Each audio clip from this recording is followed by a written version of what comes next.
semana passada, começamos o estudo no capítulo 5 da primeira carta de Paulo aos Tessalonicenses. Convido os irmãos a abrir as suas Bíblias novamente no texto que nós começamos a estudar semana passada. Primeira carta de Paulo aos Tessalonicenses, capítulo 5. Convido os irmãos a nós fazermos leitura de todo o texto novamente, versículo 12 ao 28.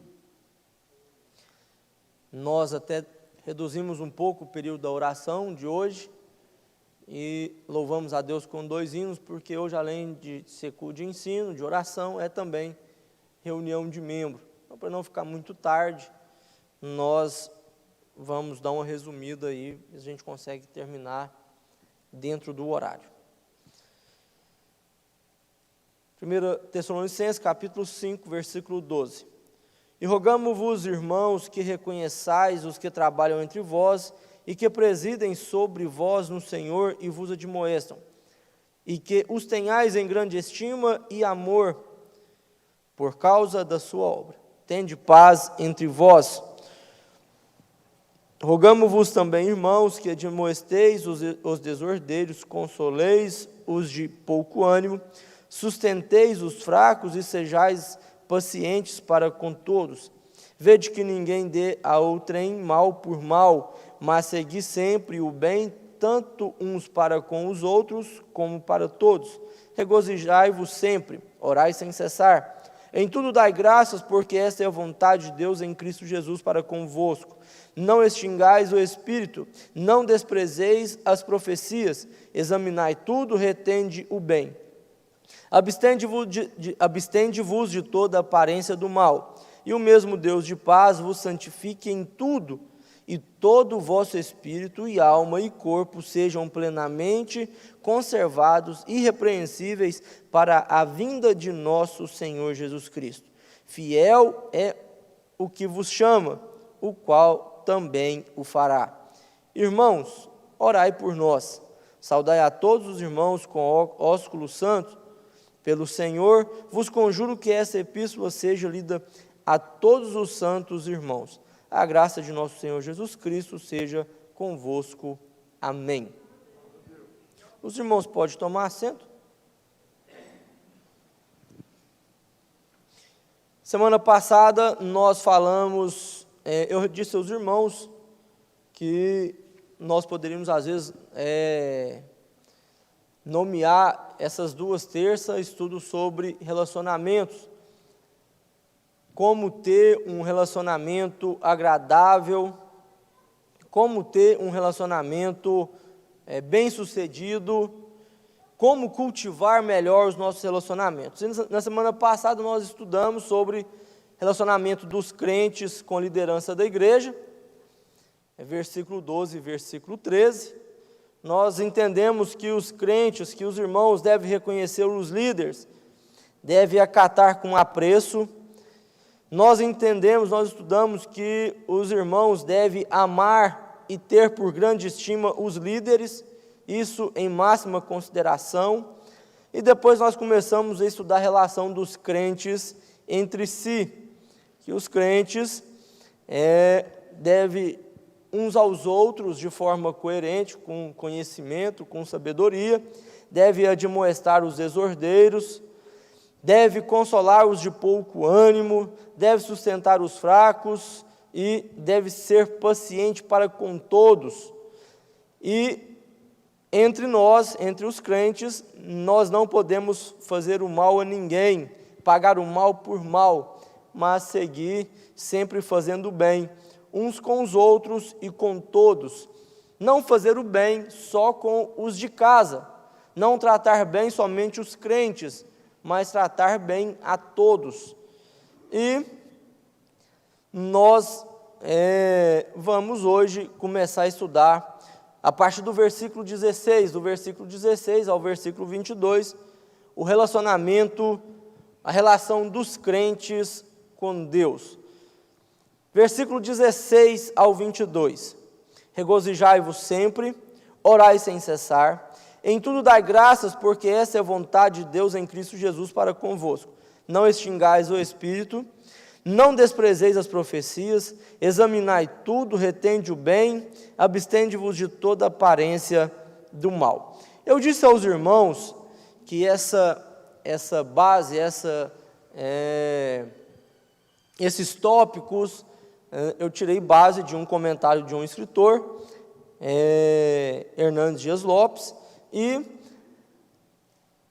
ele nomeia essa divisão, e aqui ele apresenta a relação dos crentes com Deus. Algumas coisas nós aproveitamos, mas o que eu achei mais interessante, lógico, não menosprezando, longe de mim, é a forma como ele fez a separação e como ele aplicou, eu achei coerente e interessante passar para a igreja. De forma geral, esses versículos do 16 ao 22 são exortações gerais, já ao final da carta que Paulo estava escrevendo aos Tessalonicenses. Mas aqui nós podemos classificar como uma forma do crente relacionar com Deus. Por quê? O crente, nós devemos regozijar sempre, nós devemos orar sem cessar, nós devemos dar graça, nós não podemos extinguir ou apagar o Espírito, não podemos desprezar a profecia, nós devemos examinar e nós temos que fugir da aparência do mal. Qual dessas coisas aqui que não diz ao nosso relacionamento com Deus? Todas essas coisas diz sim do nosso relacionamento com Deus. O primeiro versículo aí que nós vamos ver é que o relacionamento com Deus, do crente com Deus, ele deve ser regozijando sempre.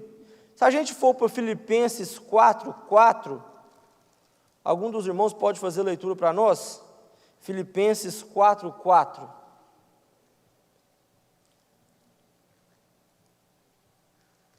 Uma outra carta escrita por Paulo.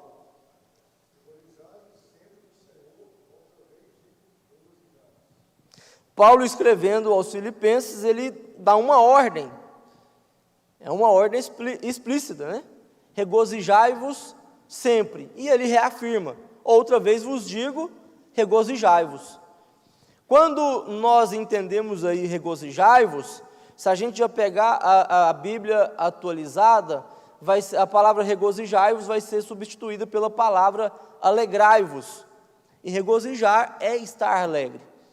Aí a gente entende que existe uma ordem para o crente ser feliz. Existe uma ordem para o crente andar feliz. Mas a gente ficar sempre feliz parece que é difícil. Mas o crente deve ficar sempre feliz. Mas pastor, e os momentos difíceis? Queridos, nós devemos entender que quando a gente fala que a gente é feliz nas épocas boas, é fácil. Quando a gente está vivendo o tempo das vacas gordas, todo mundo vai estar feliz, não vai ter ninguém triste.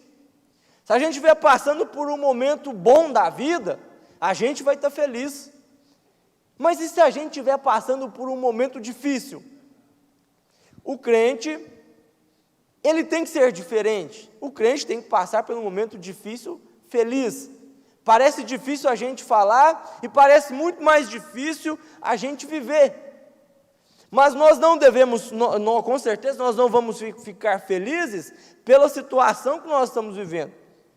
Mas nós devemos ficar felizes porque, sendo crente, a nossa felicidade não é nas coisas, mas a nossa felicidade, antes de tudo, na pessoa de Cristo Jesus. Então o crente, ele tem Jesus, ele tem a Cristo, e isso é motivo de alegria. Então quando o crente passa pelos momentos ruins, ele vai entender que ele tem Cristo do lado dele. A nossa alegria é Cristo.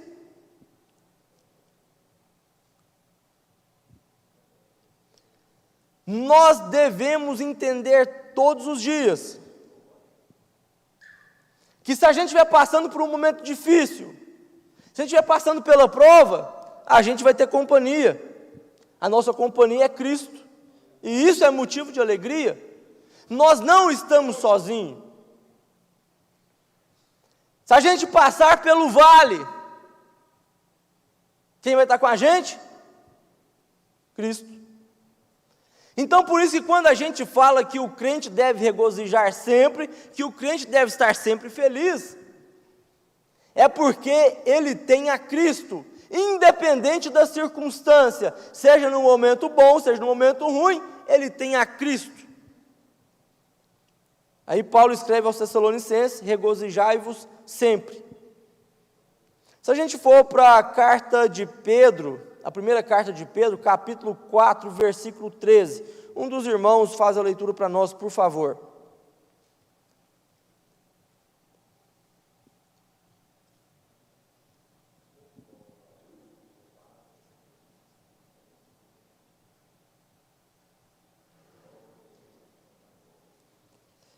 Primeira Pedro, capítulo 4, versículo 13. Quem encontrou pode fazer a leitura.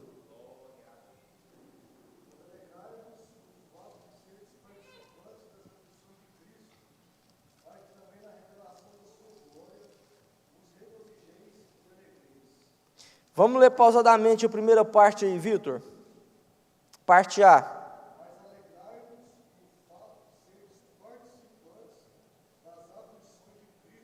Alegrai-vos no fato de sermos participantes das aflições de Cristo. Cristo sofreu, não sofreu? Nós vamos passar por momentos difíceis. Mas mesmo assim, Pedro escreve para que os crentes se alegrem no Senhor. Segunda parte, Vitor.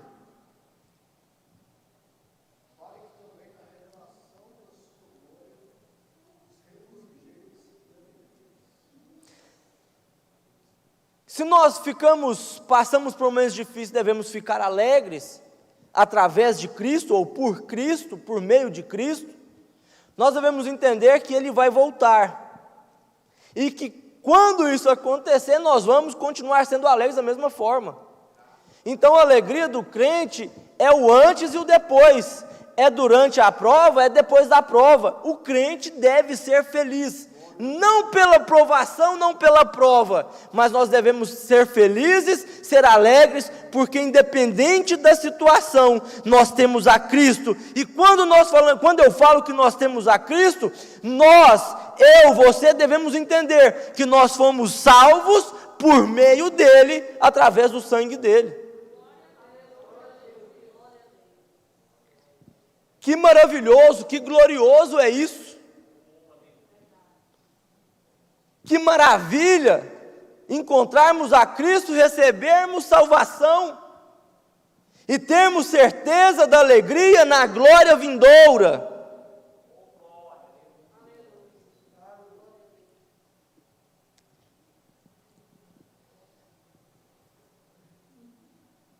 Mateus 5,47, eu até fiz a leitura desse trecho na semana passada.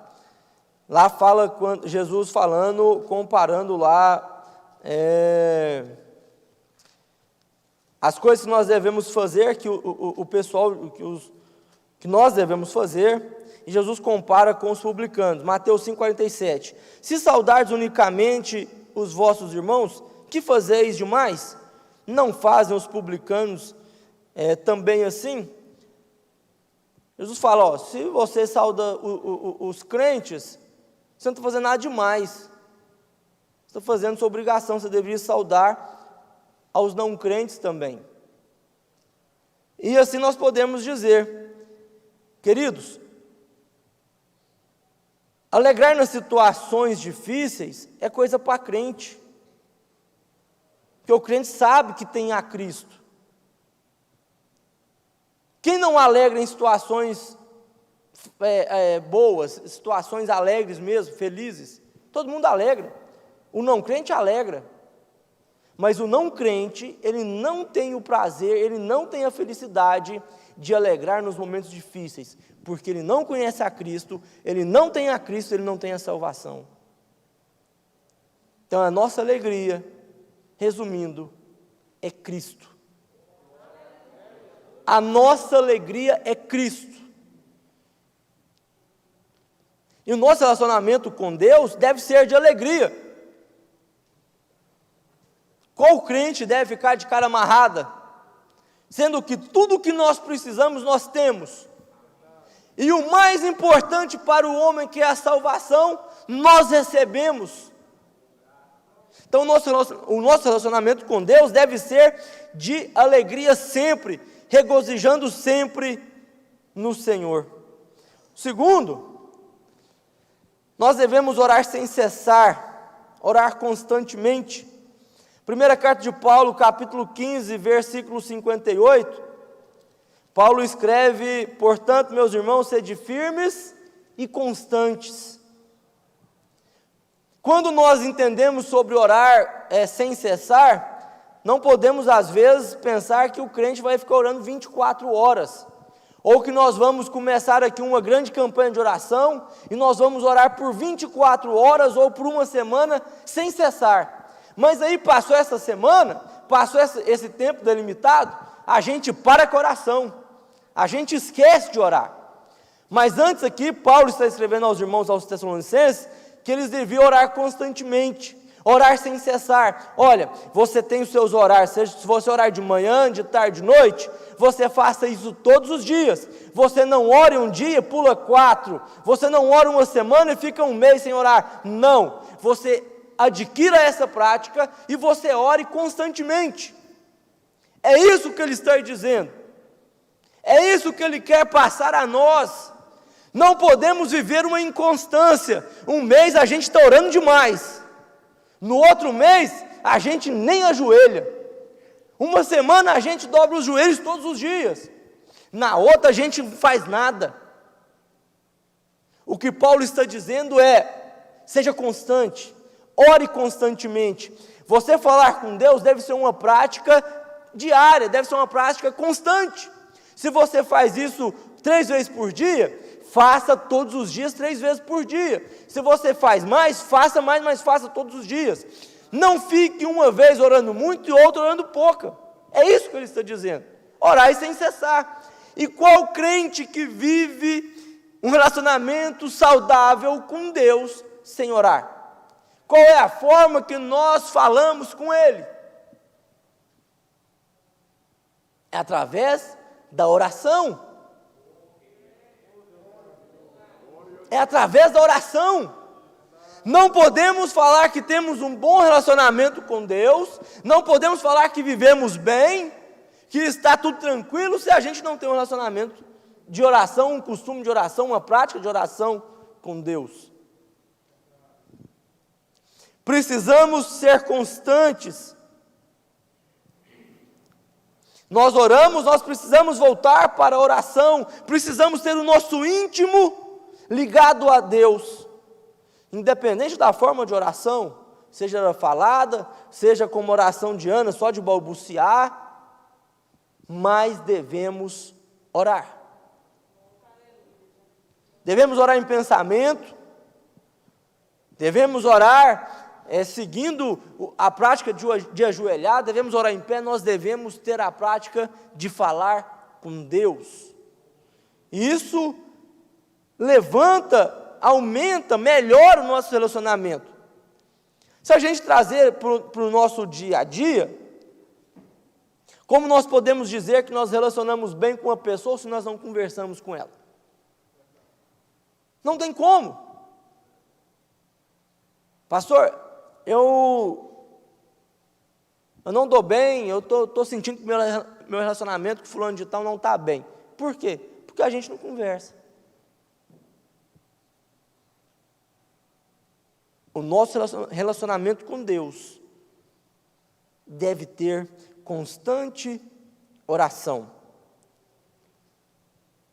Alguém pode fazer a leitura de Lucas, capítulo 18, versículo 1?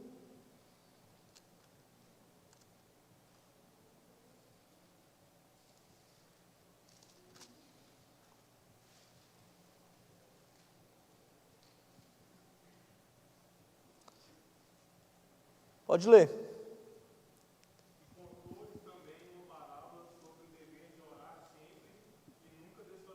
E contou-lhes também uma parábola sobre o dever de orar sempre e nunca desfalecer. Orar sempre e nunca desfalecer. Orar e não parar de orar. Não começar a orar e depois ficar anos sem orar. Orar sempre e não parar. Continuar. Então, nosso relacionamento nós precisamos regozijar sempre no Senhor, nós precisamos orar sem cessar, e nós precisamos, no nosso relacionamento com Deus, nós devemos sempre dar graças a Deus em todas as circunstâncias. Versículo 18. Quando eu disse que nós devemos regozijar sempre, seja na boa e na ruim, na má situação, nós devemos dar graças a Deus em todas as circunstâncias. Dar graças a Deus da mesma forma, dar graças a Deus nas boas situações, em épocas boas, é fácil a gente dar graças a Deus. E dar graças a Deus em situações mais difíceis.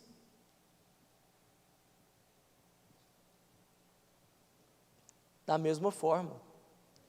Queridos, se a situação está difícil, Deus está presente. Ele permitiu, mas Ele está junto. A presença dEle conosco é motivo da gente dar graças a Deus. Nas situações difíceis, Ele entra com providência, isso é motivo de dar graças a Deus. Nas situações difíceis, Ele nos consola, é motivo de dar graças a Deus. Nunca estamos só.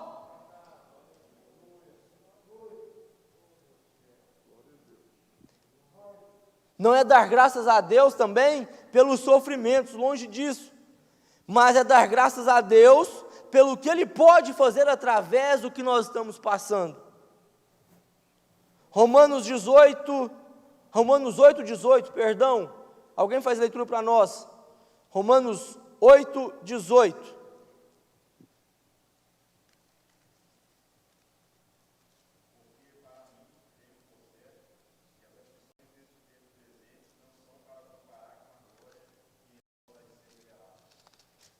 Repete para nós de novo, mais uma vez.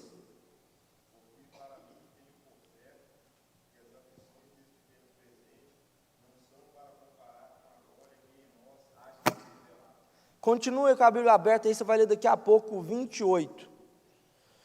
Romanos 8:18.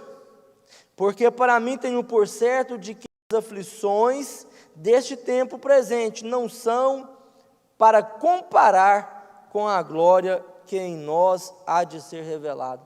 O que Deus pode fazer através de tudo isso, irmãos, é algo que vai ser revelado e é algo muito maior. E outra coisa, nós podemos ler agora Romanos 8:28. Lê para nós aí novamente.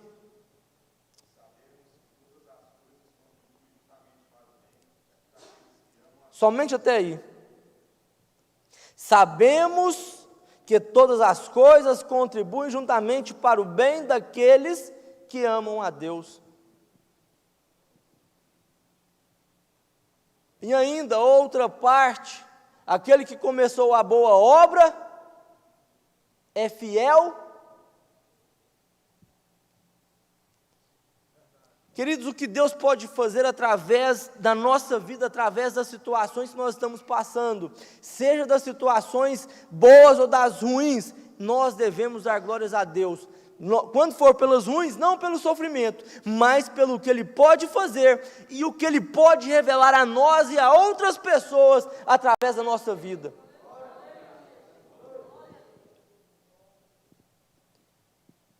Se Ele providencia, se Ele consola, se Ele está junto conosco, por que não dar graças a Deus?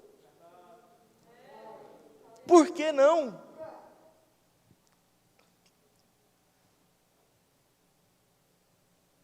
Quantos crentes, seja no passado histórico, seja no passado mais recente, seja até mesmo no presente, não vivem dando glórias a Deus por todas as coisas. Quantos exemplos de crentes dessa igreja que não passaram por momentos de enfermidades, às vezes até beira morte, mas sempre tributava a Deus que Deus estava no controle de tudo, que Ele não estava sozinho, que Ele iria vencer e que Deus ia ser glorificado através.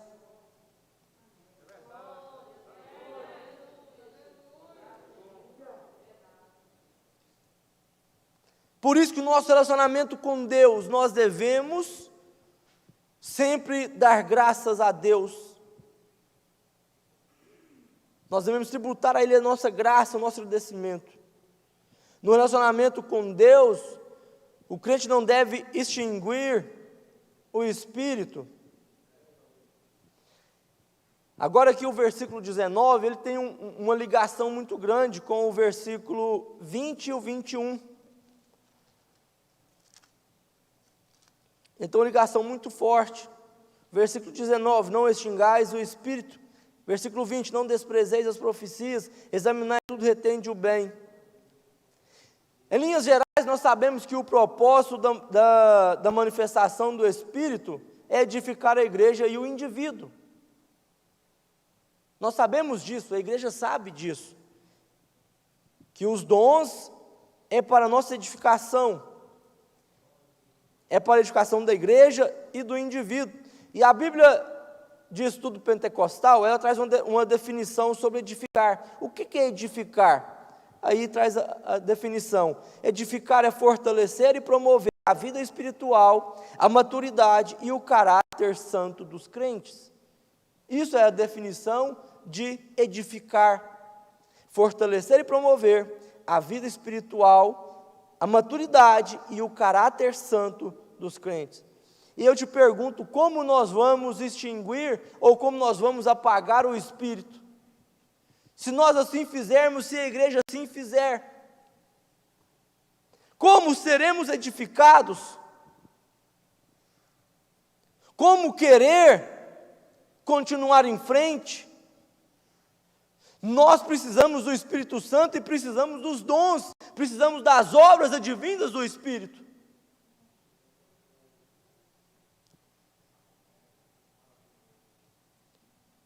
E além de tudo, nós não devemos extinguir, mas nós devemos procurar com zelo os melhores dons. E lá está escrito melhores dons, não é o melhor dom. Então nós não podemos nos contentar com um. Devemos procurar com zelo os melhores. Também não fala quantidade. Mas não é no singular, é no plural.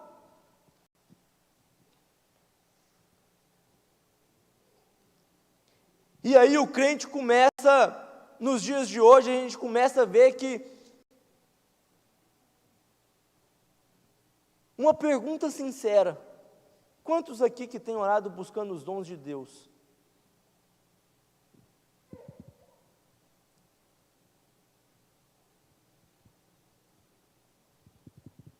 Está vendo? Isso faz parte do nosso relacionamento com Deus. Nós devemos buscar os dons para a edificação nossa e para a edificação da igreja. Quando isso acontece, quando todo esse sistema se entrelaça e as coisas fluem, Deus derrama a sua glória, Deus dá os dons, a igreja cresce, a igreja é edificada e tudo vai bem. Aí Paulo escreve, não extingais o Espírito.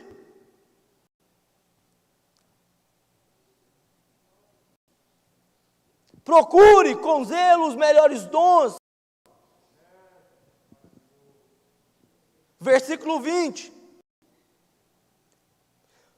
No nosso relacionamento com Deus, o crente não deve desprezar as profecias.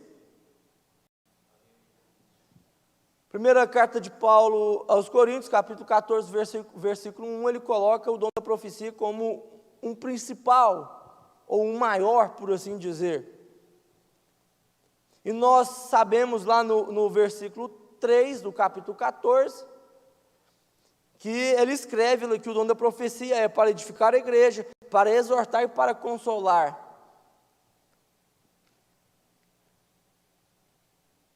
Aí vem Paulo e escreve: não rejeitais, não desprezais as profecias. E se você desprezar? Seu relacionamento com Deus vai ficar abalado. Nosso relacionamento com Deus vai ser abalado. Nós precisamos, serve para nós, serve para a igreja.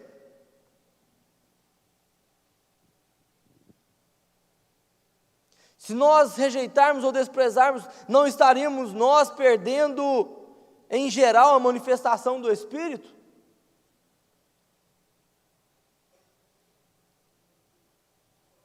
Antes nós, a igreja do Senhor Jesus, nós devemos orar, pedir a Deus que Ele derrame sobre a igreja os dons, sejam uns para pregar, outros para ensinar, uns para cura, uns para profecia, mas a igreja precisa dos dons. Nós precisamos dos dons para o nosso bom, para cultivar um bom relacionamento com Deus e a igreja ser edificada.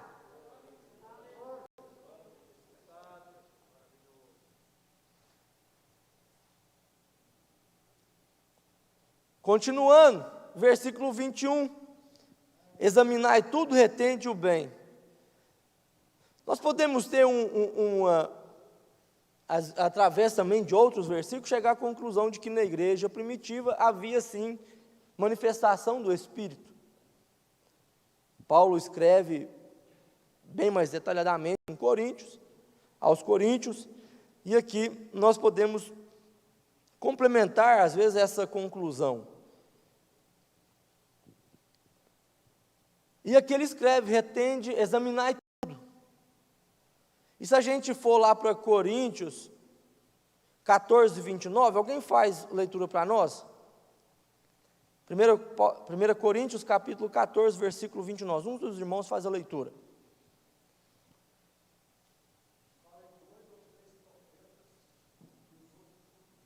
E os outros julguem. Se tinha profecia, tinha, mas tinha quem estava julgando também. E nos dias de hoje nós precisamos sim julgar, nós precisamos ver, porque às vezes a gente cai em alguns exageros. Serve para edificar? Serve. Serve para exortar? Serve. Serve para consolar? Serve. Mas não serve para meninice, é coisa séria. Aí às vezes a gente vê num culto, e é engraçado que às vezes as profecias aparecem, não é uma crítica, é uma observação, mas quando a igreja está cheia, quando tiver um pregador com um pouco mais de eloquência, não precisa nem ser tanto Bíblia, basta ter um pouco mais de eloquência. Aparecem uns 300 profetas, anda a igreja inteira, profetiza para 30, e essas pessoas só vêm no dia de movimento. Mas é verdade. É verdade.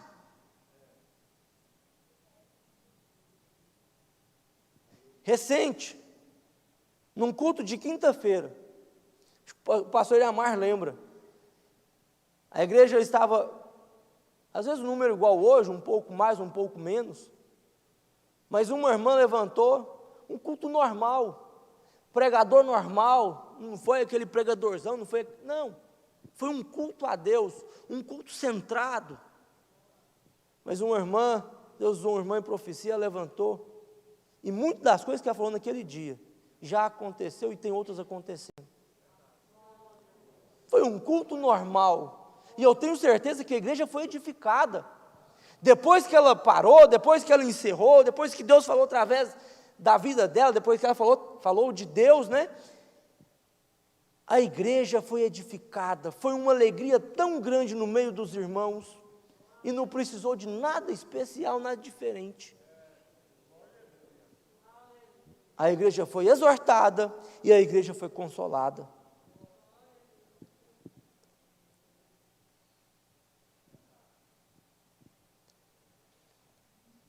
Nós devemos examinar, nós devemos reter, nós devemos separar o bom do ruim, nós devemos separar o necessário do desnecessário. Mas deve ter profecia, não podemos desprezar. E ainda mais na Assembleia de Deus, nunca pode se acabar a profecia na Assembleia de Deus. Se um dia acontecer, a falha é de quem? É nossa. Porque nós devemos e somos instruídos a buscar os melhores dons. Então, a partir de hoje, nós somos um bom número. Imagina se cada um de nós começar a orar, clamar a Deus e buscar de verdade os dons sobre as nossas vidas. Queridos, quantas pessoas não serão exortadas? Quantas pessoas não serão consoladas? Quantas pessoas não serão edificadas? Por fim, nosso relacionamento com Deus, o crente deve abster de toda aparência do mal. O crente deve ser zeloso no seu relacionamento com Deus. Aquilo que não agrada a Deus, o crente não deve fazer. Vou pegar aqui o exemplo do Everton, ele vai me permitir, não vai ficar bravo comigo. O Everton, um jovem, casou recente, e conhece muito bem a esposa. Se ele fizer qualquer coisa que não está do agrado dela, ela só vai olhar, irmãos. Ela não vai fazer mais nada. Uma olhada dela, ele vai entender tudo. Eu não estou cuidando para um bom relacionamento. Um filho, qual o filho que não conhece o olhar do pai e da mãe? Não tem um que não conhece. E os filhos conhecem bem. Ele sabe que não gostou, e pelo olhar, ele sabe se a hora que chegar em casa ele vai apanhar. Só pelo olhar. Se ele reconhece isso, é porque ele sabe que ele errou, que o relacionamento não foi aquilo que o pai e a mãe esperavam. E nós devemos ser zelosos para com Deus. O nosso relacionamento com Deus deve ser zelado. Aquilo que não agrada a Deus, não podemos fazer. Aquilo que traz prejuízo a Deus e a sua obra, nós devemos afastar. Aquilo que traz prejuízo à igreja, aos irmãos, nós devemos afastar. Aquilo que é duvidoso. Às vezes a gente escuta, não de forma exagerada, mas de um zelo maior de crentes mais antigos, de época de crente mesmo, de quantidade de crente, às vezes cita muitas vezes, afasta da aparência do mal. Por quê? Só pela dúvida. Se algo é duvidoso, vai te trazer problema. Afasta, não vai. Ou, qual pastor que entenderia com clareza que um crente estava na porta de uma boate? Qual esposa que entenderia o esposo chegar tarde em casa todos os dias? Ele poderia estar fazendo a coisa mais simples, poderia estar em qualquer lugar, não fazendo nada de errado, mas é dúvida. E por que você vai alimentar uma dúvida? E não podemos também confundir isso aqui com a liberdade que nós temos. A liberdade cristã, não podemos, porque nós somos livres, nós temos liberdade, mas nós devemos zelar também, antes de tudo, pelo nosso relacionamento com Deus. Aquilo que é duvidoso, aquilo que é pecado, aquilo que desagrada a Deus, aquilo que faz os outros pecarem.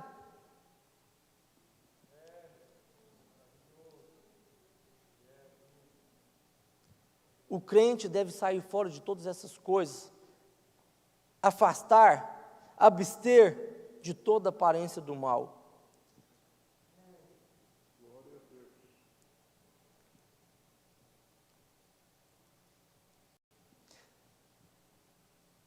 A tradução mais coerente com o original desse trecho seria indo além, seria abster de fazer coisa má.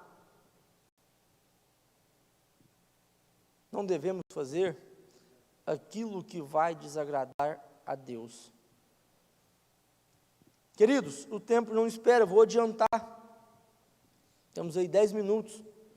Encerrando, versículo 23 ao 28. Nós vamos falar da relação da liderança da igreja com os crentes. Primeiro, o líder deve orar pelos membros, versículo 23 e 24. E o mesmo Deus de paz vos santifique em tudo, e todo o vosso espírito, e alma e corpo sejam plenamente conservados e irrepreensíveis para a vinda de nosso Senhor Jesus Cristo. Fiel é o que vos chama, o qual também o fará.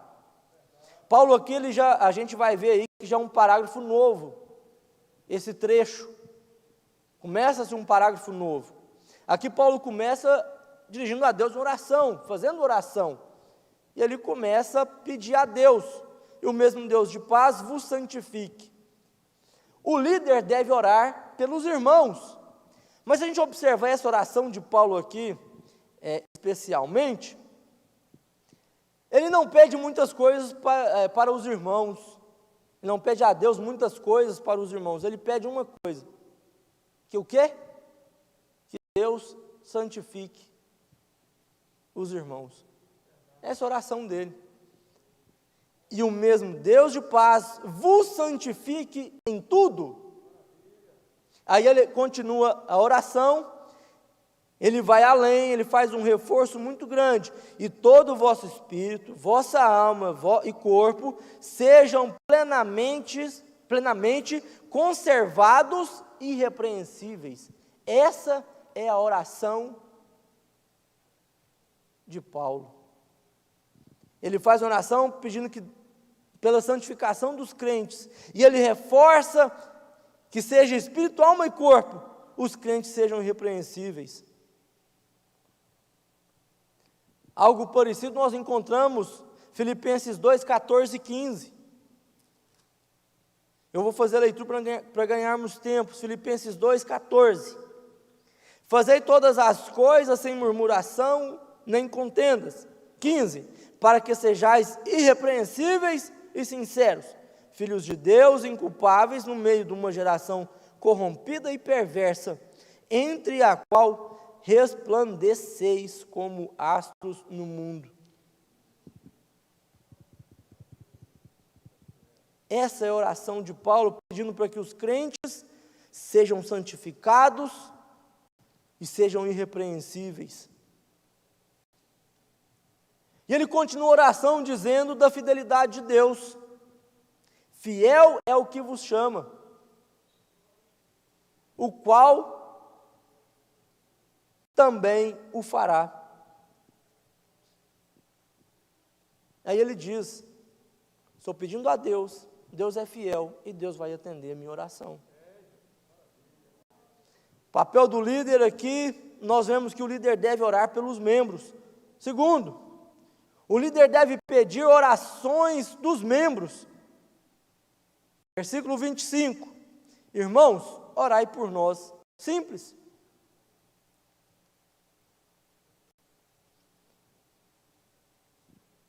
Eu falo por experiência, falo por mim.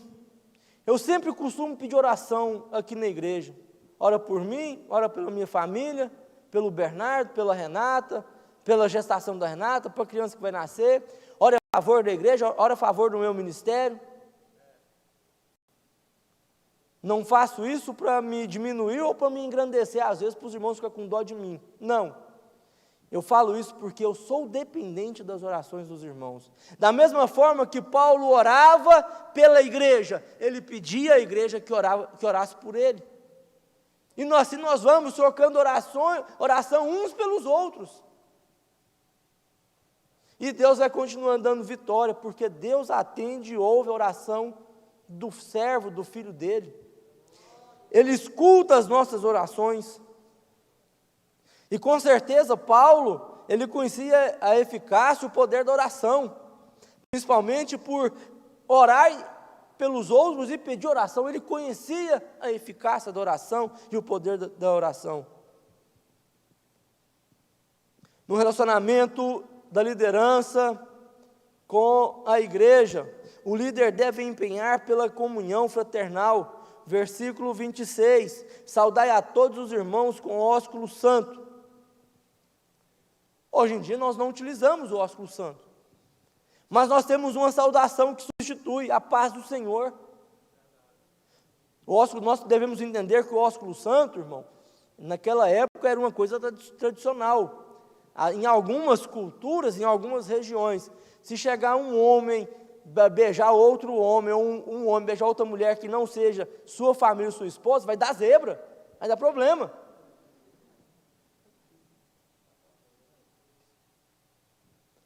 Nós devemos entender que nós devemos saudar os outros com a paz do Senhor. O pastor, ele deve falar isso, e eu falo aos irmãos hoje. Quando você vê um crente na rua, fala: Senhor, não é pastor não, é paz do Senhor.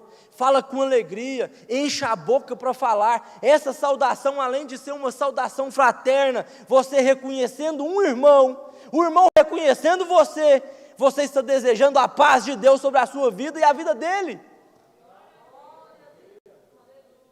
Faça isso, não tenha vergonha. Quando a gente faz isso com alegria, paz do Senhor, meu irmão, tudo bem? A gente vai criando um laço afetivo, vai melhorando os nossos relacionamentos. E o pastor deve empenhar, deve incentivar isso. E a igreja deve acatar, deve falar com alegria, responder com alegria a esse chamamento tão especial que é o laço fraterno, a comunhão fraterna. Entre os crentes na igreja do Senhor Jesus deve ter comunhão, deve ter laços fraternos, deve ter uma comunhão fraterna, de alegria. E isso, irmãos, repito, é algo desejoso de viver cada vez mais. O que é a paz do Senhor?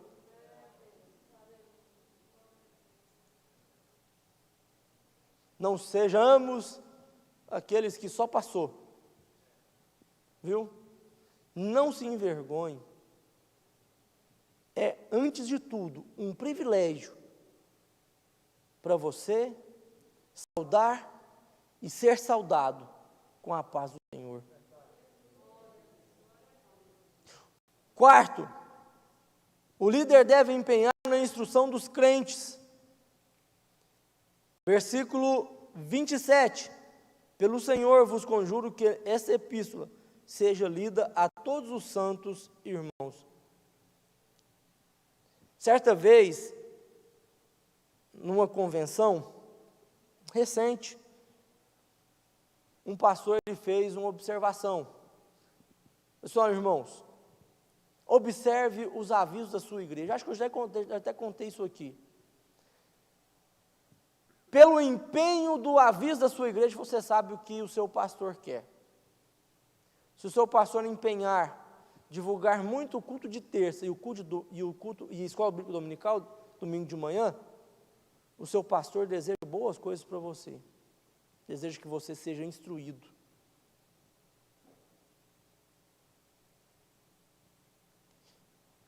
E graças a Deus nós temos empenhado em divulgar esses dois trabalhos. E eu sempre falo que no culto de terça e a escola dominical é o lugar que forma o caráter do crente. Quando nós não temos instrução, nós não temos conhecimento. Se nós não temos conhecimento, nós somos destruídos. Oséias 4:6. Faz a leitura para nós aí, Vitor. Ou algum dos irmãos que encontrar, quem encontrar primeiro. Oséias capítulo 4, versículo 6.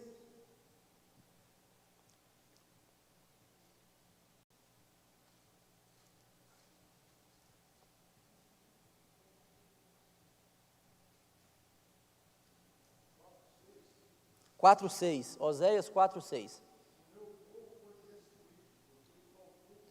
Só está aí. O meu povo foi destruído por quê? Porque faltou conhecimento. E o conhecimento vem através de quê? De instrução. O conhecimento vem através de instrução. E graças a Deus, Deus tem colocado homens sábios à frente da igreja, à frente da obra, para instruir o povo dele.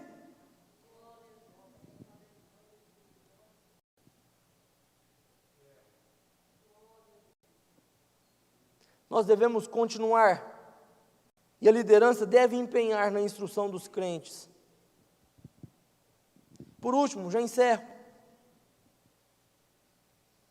O versículo 28 fala, nos remete a entender que o líder deve invocar as bênçãos do Senhor a favor dos crentes. Aqui Paulo dá a bênção: a graça de nosso Senhor Jesus Cristo seja convosco. Amém. Quando a gente vai para a segunda carta de Paulo, o último capítulo, o último versículo tem a bênção apostólica. O amor de Deus, a graça de Cristo, a comunhão do Espírito. Queridos, você tem noção de que quando o pastor está impetrando a bênção, você está com as mãos estendidas, você está recebendo o amor de Deus, a graça de Cristo, a comunhão do Espírito? Você tem noção do que é isso para a sua vida? Você tem noção do bem que isso faz para você? O amor de Deus, a graça de Cristo, a comunhão. Amor, graça e comunhão. Você tem noção do bem que isso faz para a sua vida? Seja para a bênção apostólica ou seja uma bênção pastoral, o líder deve invocar as bênçãos sobre a igreja.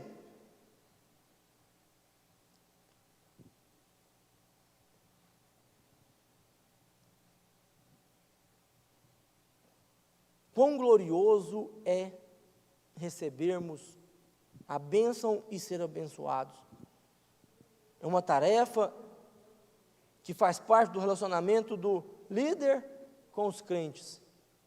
Invocar as bênçãos de Deus a favor dos crentes. O pastor, ele tem que ser abençoador. Ele não deve ser amaldiçoador. Imagine, com todas as nossas dificuldades, os problemas diários que nós enfrentamos, que nós passamos, se chegássemos a uma igreja e só escutássemos palavras de maldição. Graças a Deus, aqui nós empenhamos, e nós sempre fazemos, invocar as bênçãos de Deus a favor dos irmãos. Queridos, isso são meios, esses 2 dias, essas 2 terças, são meios que nós aprendemos um pouco para cultivar, para melhorar o nosso relacionamento, seja da igreja com liderança, seja entre os irmãos, seja o relacionamento nosso com Deus, e seja do pastor com a igreja, seja da liderança com a igreja. Que Deus abençoe os irmãos. Obrigado aos irmãos que estiveram terça passada, os irmãos que estiveram hoje, os irmãos que estiveram os 2 dias. Foi muito bom planejar e estudar para trazer esse estudo aos irmãos.